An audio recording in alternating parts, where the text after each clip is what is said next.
Hola, muy buenas tardes. Muchas gracias por su tiempo y atención. El presente proyecto se trata del diseño de un sistema de procesamiento de imágenes hiperespectrales para determinar el tipo de actividad volcánica del Popocatépetl. Se tratará de la carga útil del CubeSat Shiva. En este trabajo estamos colaborando el doctor Héctor Simón Vargas Martínez, Charles Galindo Jr., José Francisco Romero Aguilar y su servidor Álvaro Ulises Bravo Rosales. Comentar un poco cuál es la estructura de esta presentación antes de iniciar. Tenemos los antecedentes, la justificación y las particularidades del proyecto SIVA. Para terminar, hablaremos un poco de cuáles son las fuentes de datos que se necesitan para poder entrenar los algoritmos de aprendizaje automático que se utilizarán durante este proyecto y finalmente cuáles son las conclusiones a las que se han llegado hasta el momento. Iniciando con los antecedentes, vale la pena mencionar que en el país existe una fuerte presencia de actividad volcánica. Tenemos aproximadamente 2.000 estructuras volcánicas en el país, dependiendo de cómo se contabilicen estas. Y la mayoría de ellas se encuentra ubicado en lo que se le conoce como la faja volcánica mexicana. Estas elevaciones volcánicas, estas estructuras, son una consecuencia de la interacción que existe entre las placas de Riviera y Cocos y la placa norteamericana.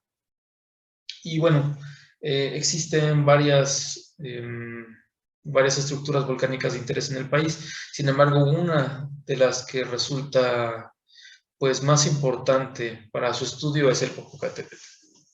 Popocatépetl se encuentra ubicado en el centro del país y este volcán pues es de sumo interés debido a que, en primer lugar, durante la mayor parte del siglo pasado estuvo dormido, no tuvo prácticamente actividad, hasta que en 1994 existe una muy fuerte explosión del volcán, a partir de la cual diariamente está presentando actividad volcánica, principalmente en forma de exhalaciones, de las cuales llega a tener hasta cientos diariamente. Sin embargo, además de estas exhalaciones, de estas salidas de vapor de agua, de cenizas y de gases volcánicos, también se han dado explosiones mayores en las cuales pues, se encuentra presente magma que puede pues, presentar un daño, un riesgo aún mayor para la población. Y bueno, entrando al tema de la población, tenemos 35 millones de personas que viven en zonas de bajo riesgo. Estamos hablando de las personas que habitan en los estados de Ciudad de México, Estado de México, Morelos y Puebla. Estas personas se ven afectadas mayoritariamente por la caída de cenizas volcánicas que pueden ser posteriormente aspiradas. En segundo lugar, tenemos 1 millón de personas que habitan en zonas de riesgo moderado. Estas personas, además de las cenizas, se encuentran en riesgo debido a los compuestos químicos que se pueden precipitar con la lluvia debido a la interacción que existe con los gases volcánicos, además de flujos volcánicos en caso de una erupción fuerte. Y bueno, finalmente tenemos a 80,000 personas en zonas de alto riesgo que viven en tal cercanía con el volcán que en caso de una erupción fuerte, pues se estima que pueden estar en riesgo debido ya al material incandescente o a material, a proyectiles que pueden surgir de la explosión del volcán. Finalmente, mencionar que pues, existe una labor de monitoreo permanente por parte de instituciones como es el Centro Nacional de Prevención de Desastres, el CENAPRED, y de otras instituciones, sobre todo educativas, nacionales e internacionales, que se han dedicado al estudio de este volcán. Esto nos permite tener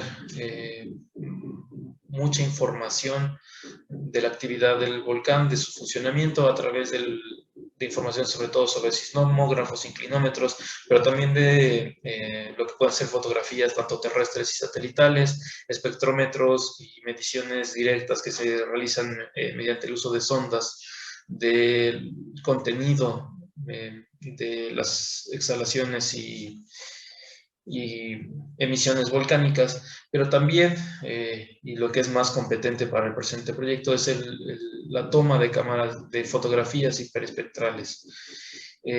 Estas se pueden utilizar para estudiar el contenido de manera remota de las exhalaciones volcánicas y de las emisiones del volcán. Bueno, pasando a la justificación del presente proyecto, pues resulta importante mencionar que dichas imágenes hiperespectrales pueden llegar a tener un costo bastante alto por imagen, sobre todo cuando se considera que al hablar de un estudio en particular de los gases, se requiere hacer ajustes a los satélites, sobre todo en el tema del enfoque. En vez de estar enfocados a nivel de tierra, nos interesa que estén enfocados al punto donde se emiten los gases, donde están las columnas de gases y de cenizas que exhala el Popocatépetl. El solicitar tiempo de satélite donde se hagan estos ajustes puede llegar a ser bastante costoso, por lo cual se puede llegar a justificar el tener un satélite propio dedicado a esta particularidad. Por otro lado, tenemos el marco de los programas nacionales estratégicos o PRONACES del CONACYT. Dentro de estos, el presente proyecto afecta en dos rubros. El primero, el de agentes tóxicos y procesos contaminantes, en el cual, como se había mencionado antes, pues las emisiones del volcán, varios de los gases que son emitidos pueden no representar un daño directo a la población debido a que se permanecen en la atmósfera. Sin embargo, en el momento en el que estos interactúan con partículas de agua, se transforman en compuestos diferentes que se precipitan, sobre todo en forma de agua, perdón, de lluvia ácida, la cual puede llegar a contaminar alimentación y agua que es consumida por las poblaciones que se encuentran aledañas al volcán. En segundo lugar, pues además de la prevención de enfermedades ocasionadas por esta interacción con alimentos y agua contaminada, tenemos también la parte de la prevención de pérdidas humanas a causa de erupciones volcánicas. El presente proyecto permite tener una herramienta más para el CENAPRED, para tener la información suficiente para tomar decisiones a tiempo que pueden llevar a la prevención de la pérdida de vidas humanas en zonas de alto riesgo y de riesgo moderado. Entrando un poco ya a lo que es el proyecto Shiva, pues vale la pena mencionar que se trata de un CubeSat que irá de 1 a 3 unidades. Esto dependerá principalmente de la cámara hiperespectral que se decida utilizar para el proyecto. Y bueno, esto se irá tomando la decisión un poco más adelante. En segundo lugar, mencionar que se trata de un proyecto que da seguimiento al programa de aplicaciones satelitales iniciado con el CubeSat ASTECSat 1. Y finalmente, mencionar que pues, el objetivo principal es implementar un sistema de determinación de actividad volcánica del Popocatépetl. ¿Cuál sería la carga útil de este satélite? En primer lugar, la cámara hiperespectral que hemos estado mencionando hasta este momento. Esta tiene que estar configurada para las bandas específicas donde se nos permitirá detectar los gases, las emisiones volcánicas. En segundo lugar, tenemos lo que es el software y hardware que tendrá la capacidad de procesamiento de imagen y clasificación de tipo de actividad volcánica. Y aquí es importante tomarnos unos segundos para explicar por qué la capacidad de procesamiento es interesante que se encuentre dentro del mismo satélite. Y bueno, la razón principal es que tenemos pues una imagen hiperespectral puede llegar a pesar pues muchísimo, arriba del gigabyte de datos.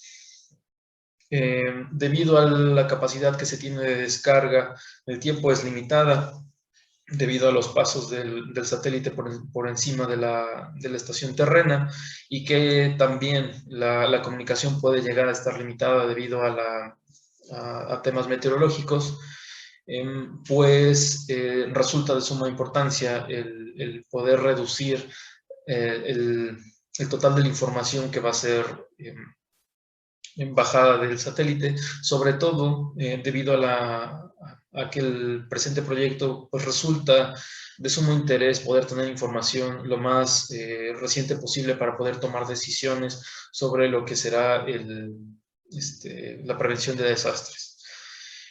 Así que, tomando esto en mente, surge la idea de realizar el procesamiento de las imágenes y la clasificación del tipo de actividad volcánica para solamente bajar esta información a la estación terrena y pueda estar en manos del CENAPRED desde mucho antes. Y bueno, ¿por qué son tan pesadas estas imágenes? Pues porque se genera de cada captura de la cámara hiperespectral un hipercubo. Un hipercubo que tendrá 2 dimensiones longitudinales y una espectral, la cual esta dimensión espectral dependerá del número de bandas que nosotros estaremos analizando para poder clasificar los diferentes tipos de gases que se encuentran presentes en las exhalaciones del volcán y atmosféricamente. Y bueno, aquí viene un reto bastante fuerte, que es la identificación de los gases, y esto principalmente se dará en lo que es en el infrarrojo, específicamente hablando el infrarrojo de banda ancha. ¿Qué pasa aquí? Que, bueno, actualmente ya existen pues diversos satélites que se dedican a la recolección de información hiperespectral orbitando la Tierra. Sin embargo, la mayoría de ellos están enfocados en capturar secciones del espectro electromagnético que pueden no ser relevantes para el presente estudio. Es decir, no podemos utilizar mucha de la información que se encuentra disponible allá afuera, principalmente porque están enfocados en anchos de banda que pertenecen al infrarrojo, al infrarrojo de onda corta, al infrarrojo cercano a luz visible, o por otro lado que pueden estar en el ámbito de los ultravioleta. Entonces, no se descarta que sí existen satélites que se encuentran enfocados a esta parte del espectro infrarrojo. La mayoría de ellos se trata de satélites meteorológicos que les interesa conocer las cantidades de ozono, sobre todo de CO2 y de vapor de agua que se encuentran en la atmósfera, para poder ingresarlos en sus modelos meteorológicos y predicción climática. Adicional a esto, existen también algunos otros satélites que están calibrados para medir algunos de estos gases que son de interés para nosotros. Es entonces importante que nosotros adquiramos información de estos satélites para poder realizar el entrenamiento de nuestro satélite. Y bueno, ¿cómo funciona el proyecto en general? De inicio a cero, ya hablando una vez no solamente de la parte satelital, sino ya de la estación de terrena, de la toma de decisiones por parte del CENAPRED. Estamos hablando de un flujo de procesos que inicia con la captura de una imagen hiperespectral, que es posteriormente analizada por un algoritmo de segmentación o agrupamiento de imágenes, el cual va a detectar cuáles son los grupos gaseosos que se encuentran en estas imágenes hiperespectrales, y que posteriormente nos va a dar entrada a un segundo algoritmo dedicado a la clasificación de actividad volcánica a través del análisis de estos grupos o segmentos que se han encontrado. Una vez que este algoritmo realiza este procesamiento, se realiza la descarga de la información, y en la parte terrena se complementa con la información proveniente de sismógrafos, de inclinómetros y de otros tipos de datos obtenidos por parte del CENAPRED que finalmente pasarán por un último algoritmo que esté entrenado para poder tomar la decisión sobre el tipo de riesgo existente. Actualmente estamos hablando de bajo riesgo para el semáforo verde que maneja el Senapred, un riesgo moderado para el semáforo amarillo y un riesgo alto, una explosión inminente o una explosión que está ocurriendo para un semáforo rojo, de acuerdo con los riesgos que maneja el Senapred.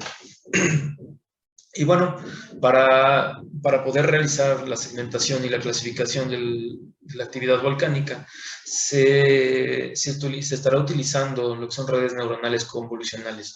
¿En qué consisten estas? A grandes rasgos, se trata de un kernel o una matriz que consiste de números aleatorios que se irán sintonizando a lo largo de un entrenamiento que se llevará a cabo. Para ir realizando convoluciones a lo largo de las imágenes hiperespectrales. Se van a tener tantos kernels como sean necesarios para ir detectando diferentes particularidades de las imágenes que al final nos van a poder dar pues los resultados esperados. Antes de terminar, pues hablar de las fuentes de datos que se estarán utilizando para entrenar estas redes neuronales. En primer lugar, tenemos imágenes hiperespectrales que van a tener origen en lo que es el Sistema Geológico de Estados Unidos, el USGS. Este servicio tiene un par de servicios, de productos que nos ofrecen imágenes hiperespectrales, como lo puede ser Globis o EarthViewer. Tenemos imágenes también que provienen de Copernicus, que también tienen diversos productos que pueden ser de utilidad para el presente proyecto. Y finalmente, la información obtenida por la Agencia Espacial Mexicana.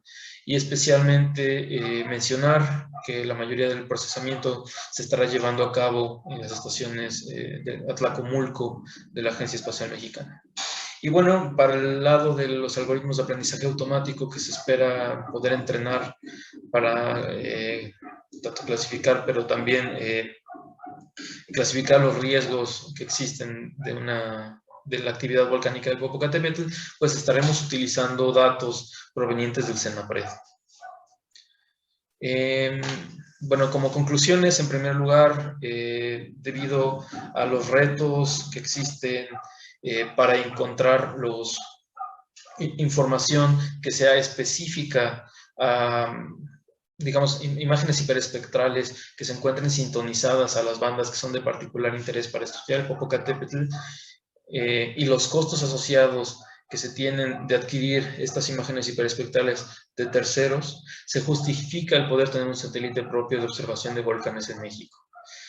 Luego, por otro lado, pues mencionar que el presente trabajo trabaja con arquitecturas que utilizan algoritmos de ciencia de datos y machine learning.